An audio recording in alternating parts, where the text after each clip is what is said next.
Selamat datang di bagian 3 dari video ini. Linux mana yang saya pilih? Ada banyak sekali pilihan Linux, atau yang kita kenal sebagai distribusi Linux atau distro. Apa sebenarnya yang dimaksud dengan distro Linux? Distro Linux adalah sistem operasi lengkap yang dibangun di atas kernel Linux. Ia mencakup kernel ITU sendiri, perangkat lunak sistem, aplikasi pengguna, dan seringkali lingkungan desktop. Distro Linux dibuat agar pengguna dapat menggunakan Linux dengan mudah, tanpa harus mengkonfigurasi semua komponen dari awal. Jika ingin menginstal Linux, distro mana yang dapat saya pilih? Sebelum memilih distro yang sesuai, perlu diketahui untuk apa kita menginstal Linux. Apakah untuk server atau desktop? Apa ITU Linux Server? Linux Server adalah sistem operasi Linux yang dirancang khusus untuk menjalankan layanan jaringan atau aplikasi yang diakses oleh banyak pengguna. Beberapa distribusi Linux Server yang populer termasuk Ubuntu Server, Debian Server, CentOS, Rocky Linux, dan SUSE Linux Enterprise Server atau SLES. Bagaimana dengan Linux Desktop?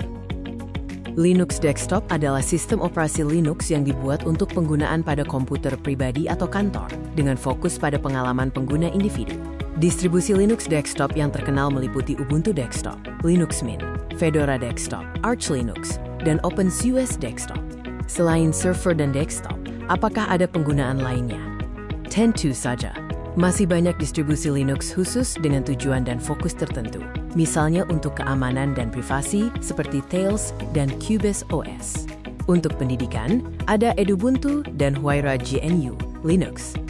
Untuk komputer lama atau spesifikasi rendah, Anda bisa mempertimbangkan Tiny Core Linux dan AntiX. Distro seperti System Rescue dan Parted Magic ditujukan untuk pemulihan sistem dan data. Bagi para gamer, ada distribusi seperti Garuda Linux dan Pop_Oxygen Monosulfide. Untuk perangkat khusus, terdapat Raspbian atau Raspberry Pi OS dan Libre ELEC. Distribusi khusus lainnya yang populer adalah Kali Linux dan Zorin OS. Wah, banyak sekali. Jadi bingung pilih yang mana? Sebagai pemula, memang membingungkan. Tetapi, saya sarankan Anda menggunakan Linux Mint saja dulu. Mengapa harus Linux Mint?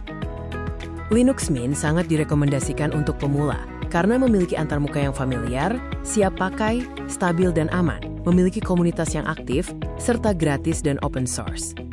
Baik, akan saya coba menginstalnya. Terima kasih banyak. Sama-sama, semoga video ini bisa membantu Anda. Sampai bertemu kembali di video berikutnya. Untuk melihat bagian 1, 2, dan 3 versi lengkap, Anda bisa mengunjungi saluran YouTube kami. Jangan lupa untuk subscribe, like, dan komen. Terima kasih telah menonton video ini.